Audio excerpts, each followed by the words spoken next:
Hello students, आज की class में हम steps of Portland cement manufacturing के बारे में पढ़ेंगे। हम पढ़ेंगे manufacturing of the Portland cement. अब उसके लिए क्या क्या स्टेप्स हैं, उन स्टेप्स को हम वन बाय वन देखेंगे। फर्स्ट स्टेप है crushing, next step second step है मिक्सिंग, थर्ड स्टेप है बर्निंग, फोर्थ स्टेप है ग्राइंडिंग एंड फिफ्थ स्टेप है पैकेजिंग।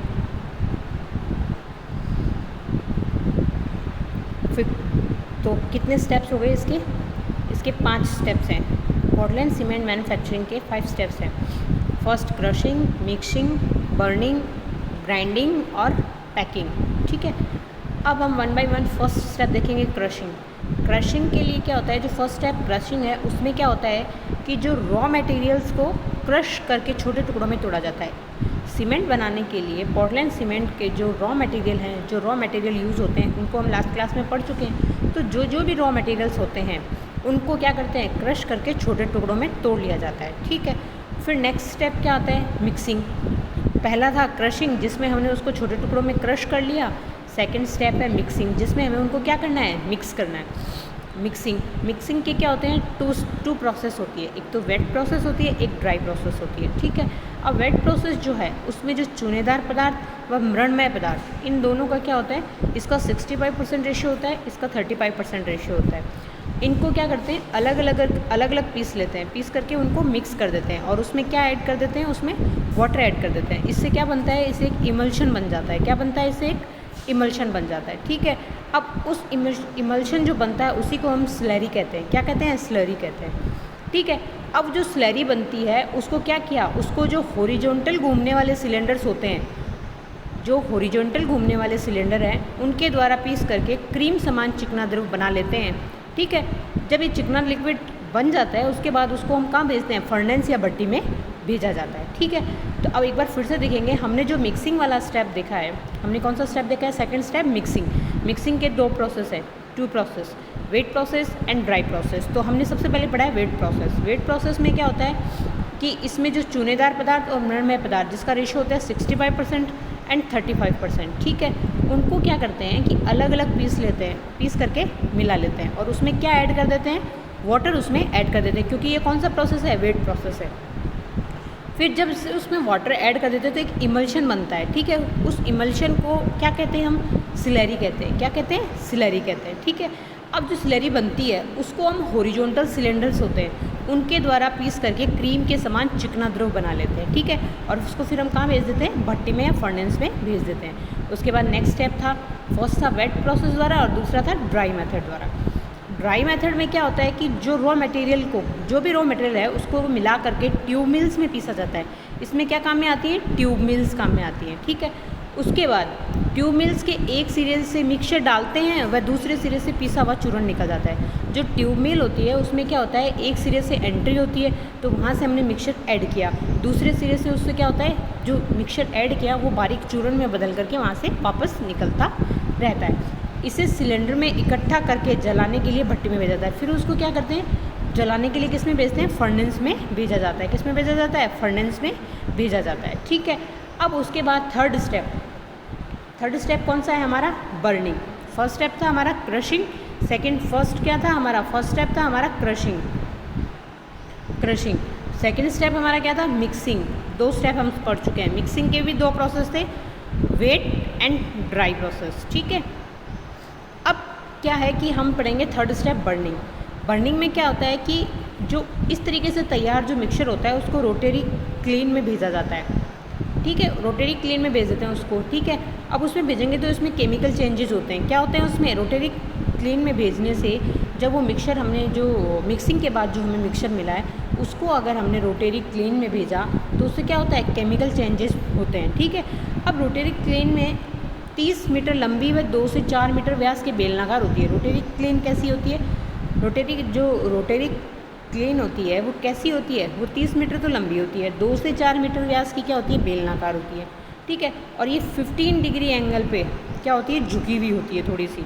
और इसके अंदर क्या होता है कि जो अग्निशः ईंटें होती हैं उनका अस्तर लगा हुआ होता है। इसके अंदर क्या होता है, अग्निशः ईंटों का क्या होता है, अस्तर लगा हुआ होता है। ठीक है, ताकि ये टेम्परेचर को, हाई टेम्परेचर को ईजिली सहन कर सके। ठीक है, और ये क्या करती है कि एक चक्कर इसका क्या होता है, 1 चक्कर प्रति सेकंड होता है। इसका क्या होता है, रेशियो क्या होता है, 1 सेकंड प्रति सेकंड होता है। ठीक है।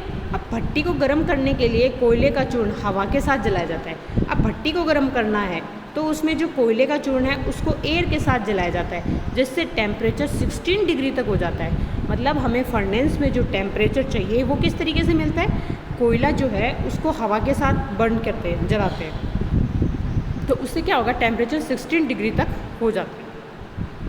फिर भट्टी के दूसरे छोर की तरफ ताप धीरे धीरे कम होता जाता है। भट्टी के एक सिरे पे टेम्परेचर क्या होता है, हाई होता है, और दूसरे सिरे पे टेम्परेचर क्या होता है, धीरे धीरे कम होता जाता है। ठीक है। अब उसके बाद में मिक्सचर जो है, मिक्सचर धीरे धीरे कम ताप से अधिक ताप की ओर खिसकता जाता है। जो हमने मिक्सचर लिया है उसको थर्ड स्टेप बर्निंग में हम क्या करेंगे, पहले लो टेम्परेचर से स्टार्ट करेंगे, उसको धीरे धीरे लो से कहाँ पे ले जाएंगे, हाई टेम्परेचर की ओर ले जाएंगे। ठीक है। और ये जो है इसमें टेम्परेचर मैक्सिमम 1600 डिग्री सेंटीग्रेड तक हो सकता है। ठीक है। अब जो हमने बर्निंग वाला स्टेप है उसमें क्या है कि एक हमने अलग अलग तरीके के जोन्स बना दिए हैं। जैसे सबसे पहला ड्राइंग जोन होता है, तो जो ड्राइंग जोन होता है प्रोसेसिंग में, उसमें क्या होता है, टेम्परेचर कितना रहता है, 100 से 500 डिग्री सेंटीग्रेड तक रहता है। जो ड्राइंग जोन होता है उसमें जो टेम्परेचर होता है वो 100 से कितना होता है, 500 डिग्री सेंटीग्रेड तक होता है। ये क्या करता है, जो नमी वाष्प, इसमें क्या होता है कि जो नमी होती है उसमें वो वेपोराइज हो जाती है और पदार्थ क्या हो जाता है, हीट हो जाता है। पदार्थ तो हीट हो जाता है और नमी उसमें से क्या होती है, वाष्पीकृत हो जाती है। ठीक है। उसके बाद हमारा सेकंड जोन जो आता है, सबसे पहले पहला वाला जोन कौन सा था, ड्राइंग जोन, जिसमें हमने मटेरियल जो मिक्सचर था हमें कहाँ से प्राप्त हुआ था, मिक्सिंग के बाद में प्राप्त हुआ था, उसको हम सबसे पहले कहाँ ले जाते हैं, ड्राइंग जोन में ले जाते हैं और उसको 100 से 500 डिग्री सेंटीग्रेड तक उसको ड्राई किया जाता है। फिर उसके बाद में pre heating zone, pre heating zone में क्या होता है कि 500 से 700 डिग्री सेंटीग्रेड टेम्परेचर चाहिए होता है। कितना चाहिए होता है, 500 से 700 डिग्री सेंटीग्रेड टेम्परेचर इसमें चाहिए होता है। ठीक है। ये क्या होता है कि चिकनी मिट्टी और मैग्नीशियम इसमें क्या होता है, चिकनी मिट्टी होती है और मैग्नीशियम कार्बोनेट का अपघटन होता है। ये वाला जो जोन होता है इसके क्या काम होते हैं, चिकनी मिट्टी और मैग्नीशियम कार्बोनेट का अपघटन हो जाता है इसमें। ठीक है। फिर थर्ड जो जोन है वो कैल्सिनेशन और डीकार्बोनेटिंग जोन होता है। कौन सा जोन होता है, थर्ड वाला, कैल्सिनेशन और डीकार्बोनेटिंग जोन होता है। इसमें जो टेम्परेचर रिक्वायर्ड होता है वो 700 से 1000 डिग्री सेंटीग्रेड तक होता है। मतलब हम धीरे धीरे कहाँ जा रहे हैं, लो टेम्परेचर से हाई टेम्परेचर की तरफ बढ़ते जा रहे हैं। जैसे हमने सबसे पहले हमारा जो ड्राइंग जोन था उसमें हमारा टेम्परेचर था 100 से 500 डिग्री सेंटीग्रेड। उसके बाद हमारा जो उसमें हमारे टेम्परेचर 100 से फिर हम आया है हीटिंग, प्री हीटिंग जोन, उसमें हमारा 500 से 700 डिग्री सेंटीग्रेड चला गया। फिर आया डीकार्बोनेटिंग जोन, इसमें हमारा टेम्परेचर 700 से 1000 डिग्री सेंटीग्रेड तक चला गया। उसके बाद में एक बार हम देखेंगे, जैसे इसका हम डायग्राम से या देखना चाहेंगे तो देखिए कि ये हमारा वाटर 80 to 40% था। ठीक है। अब ये वाटर है, इसमें सबसे पहले देखिए ये लाइमस्टोन है हमारा, यहाँ पे लाइमस्टोन है, ये क्ले है। ठीक है। इसकी यहाँ बाल मिल फाइन पाउडर में क्रिएट किया, ये सिलरी टैंक में इनको ट्रांसफ़र किया। ठीक है। फिर उसके बाद में ये जो है इसमें कहाँ हमने इसमें हमने क्या किया, ऊपर से हमने वाटर की सप्लाई इसमें दे दी, तो हमारा जो पाउडर फॉर्म था उसको इसमें पाउडर आया। ठीक है। किस किस का पाउडर आया, इसमें लाइमस्टोन का और क्ले का पाउडर यहाँ से इसमें आता है, और यहाँ से लाइमस्टोन का पाउडर आया, यहाँ से क्ले का पाउडर आया, और साथ में हमने यहाँ से इसमें वाटर ऐड किया। ठीक है। और इसको सबको कहाँ, सिलरी टैंक में भेज दिया, जिसमें हमारा क्या होता है 30 to 40% क्या होता है, इसमें वाटर होता है। ठीक है। अब ये जो सिलरी होती है, ये जो सिलरी इस तरीके से बनी है, यानी कौन से स्टेप में बनी है, ये मिक्सिंग वाले स्टेप में। इस सिलरी को हमने यहाँ से किस में भेजा है, बर्निंग वाले स्टेप में भेज रहे हैं। तो बर्निंग वाला जो स्टेप होता है, जो उसमें क्या होता है कि ये जो इस तरीके की एक ट्यूब जैसी स्ट्रक्चर इसमें दे रखी है आपको, ये वाली स्ट्रक्चर जो है ये हल्की सी टिल्ट है, 15 डिग्री सेंटीग्रेड पे ये झुकी हुई होती है हल्की सी। ठीक है। अब इसमें हमने यहाँ से जला, तो यहाँ से क्या होगा, टेम्परेचर लो टेम्परेचर वाला एरिया से इधर हाई टेम्परेचर की ओर बढ़ता जाता है। तो हमने इसमें ये जो देखा है कि इसमें ये टेम्परेचर बढ़ाने के लिए यहाँ पे क्या किया जाता है, एयर ब्लास्ट से ये यहाँ से कोयला डालते हैं, यहाँ एयर ब्लास्ट के थ्रू इसमें हीट किया जाता है, और यहाँ टेम्परेचर 1500 से 1600 डिग्री सेंटीग्रेड, 1750 डिग्री सेंटीग्रेड तक इसमें पहुँच जाता है। ठीक है। अब इसके बाद में ये क्या हुआ, यहाँ से हमने जैसे इसमें दिया, तो सबसे पहले हमारा कौन सा जोन आता है, ये 100 से 500 डिग्री सेंटीग्रेड वाला जोन हमारा कौन सा हो गया, ड्राइंग जोन आ जाता है। ठीक है। उसके बाद हमारा ये 500 से 700 डिग्री तक प्री हीटिंग जोन आ जाता है, ठीक है। जो 2 जोन हम पढ़ चुके हैं। तीसरा हमारा डीकार्बोनेटिंग आ जाता है, जो 1000 डिग्री सेंटीग्रेड तक इसमें आ जाता है, ठीक है। अब ये वाला एरिया क्या कहलाता है, इसमें डीकार्बोनेटिंग जोन कहलाता है। डीकार्बोनेटिंग जोन में स्टेप्स में हम देखते हैं इसमें होता क्या है। इसमें जो कैल्शियम कार्बोनेट है वो कैल्शियम ऑक्साइड और CO2 गैस रिलीज हो जाती है, ठीक है। ये उसके बाद जो नेक्स्ट स्टेप जो जोन आता है वो है बर्निंग और क्लिंकरिंग जोन। इसमें टेम्परेचर कितना होता है, 1300 से 1500 डिग्री सेंटीग्रेड टेम्परेचर होता है, ठीक है। इसमें क्या होता है, मिक्सचर क्या हो जाता है, मेल्ट हो जाता है, ठीक है। और ये मटर की शेप में आ जाता है, किसमें, पी की शेप में आ जाता है। इसको हम क्या कहते हैं, क्लिंकर कहते हैं। क्या कहते हैं हम, क्लिंकर कहते हैं। मतलब जो हमारा डीकार्बोनेटिंग जोन है उसके बाद में जो नेक्स्ट है वो क्लिंकरिंग जोन होता है। कौन सा जोन होता है उसके बाद, क्लिंकरिंग जोन। क्लिंकरिंग जोन जो होता है उसमें टेम्परेचर 1300 से 1500 डिग्री सेंटीग्रेड तक होता है। फिर उसमें क्या होता है, मिक्सचर अच्छे से मेल्ट हो जाता है। क्या हो जाता है, मिक्सचर उसमें मेल्ट हो जाता है, ठीक है। फिर वो मिक्सचर मेल्ट होकर के वापस किसकी शेप में आ जाता है, पी की शेप में आ जाता है, ठीक है। और उसी को हम क्या कहते हैं, क्लिंकर कहते हैं। इसीलिए इसको क्या कहते हैं, क्लिंकरिंग जोन कहा जाता है। अब जो क्लिंकर होता है वो रोटरी क्लीन के नीचे के भाग में आ जाती है। जो क्लिंकर होती है वो रोटरी क्लीन का जो नीचे का भाग होता है उसमें आ जाती है। और इस भाग में जो चूना, लाइम एवं क्ले, कैल्शियम, एल्यूमिनेट एवं सिलिकेट में परिवर्तित हो जाते हैं। इस भाग में ये वाला जो भाग होता है, कौन सा, रोटरी क्लीन के नीचे वाला जो भाग होता है जिसमें हमारा क्या आ जाता है, क्लिंकर आ जाता है। इसमें क्या होता है, चूना, लाइम व क्ले, कैल्शियम, एल्यूमिनेट व जो कैल्शियम के कंपाउंड्स जैसे कैल्शियम एल्यूमिनेट व सिलिकेट्स में क्या हो जाते हैं, परिवर्तित हो जाते हैं। जैसे यहाँ पे क्या होता है, कैल्शियम ऑक्साइड होता है, ठीक है। वो सिलिका से रिएक्शन करता है तो डाई कैल्शियम सिलिकेट बना देता है, ठीक है। तो इसको हमने कैल्शियम ऑक्साइड के 2 मॉलिक्यूल है तो C2 लिख दिया। C2 का मतलब है ये डाई कैल्शियम, C4 कैल्शियम है, 2,4 डाई, तो यहाँ 2 मॉलिक्यूल है इससे डाई कैल्शियम और SiO2 सिलिकेट होता है तो सिलिकेट के लिए S, तो हम इसको शॉर्ट फॉर्म में C2S भी कह सकते हैं। तो ये क्या बन जाता है, डाई कैल्शियम सिलिकेट्स बन जाते हैं। इसी तरीके से जब तीन इसके कैल्शियम ऑक्साइड की 3 मॉलिक्यूल एसाइड से रिएक्शन करते हैं तो ट्राई कैल्शियम सिलिकेट बन जाता है। तो यहाँ पे ट्राई की जगह 3 आ जाएगा और C3S हो जाएगा, ठीक है।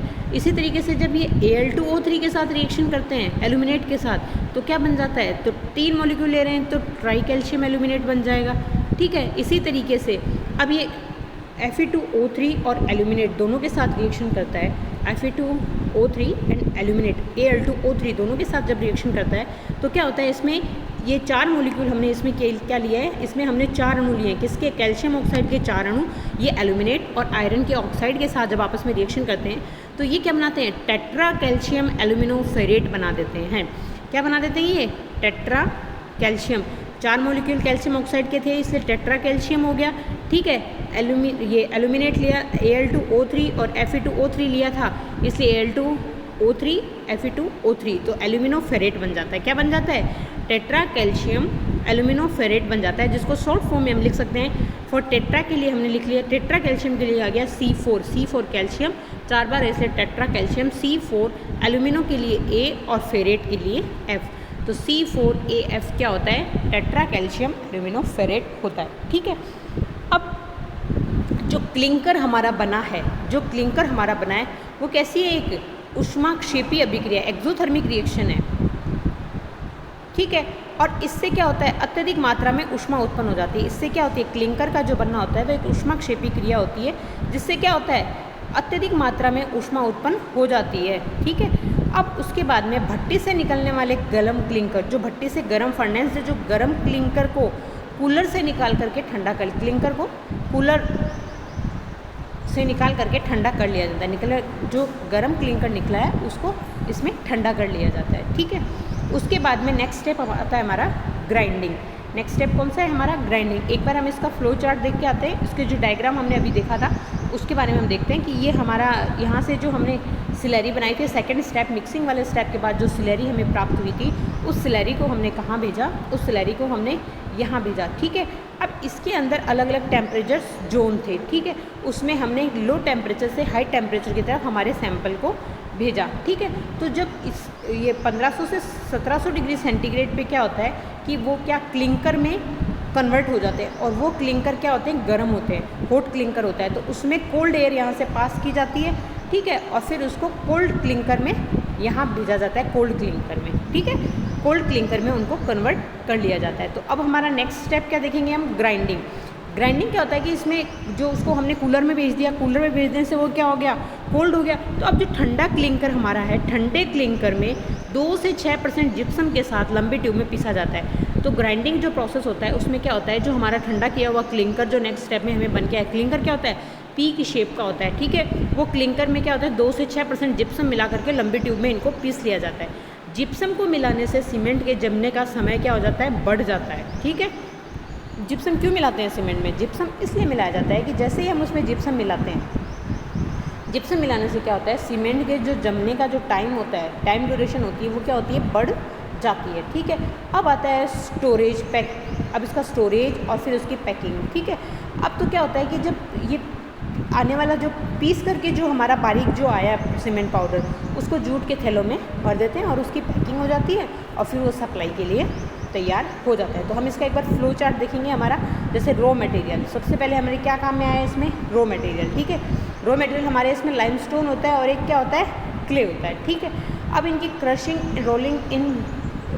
इन रोलिंग मिल्स होती है, वॉशिंग इन वॉशिंग मिल्स होती है। यहाँ से वाटर सप्लाई प्रॉपर्टीज़ इन ग्राइंडिंग बॉल मिल्स में प्रपोर्शन इसमें आ जाता है, ठीक है। उसके बाद में इसको करने के लिए 2 प्रोसेस है, ड्राई प्रोसेस और वेट प्रोसेस। वेट प्रोसेस में वाटर यूज़ होता है, ड्राई प्रोसेस में वाटर यूज़ नहीं होता है। इसमें क्या बनती है, हमारी सिलरी बन जाती है वेट प्रोसेस में, ठीक है। अब वो जो होता है उन सबको जो कलेक्शन है उसको कहाँ भेज देते हैं, हम रोटरी कीलन में भेज देते हैं, ठीक है।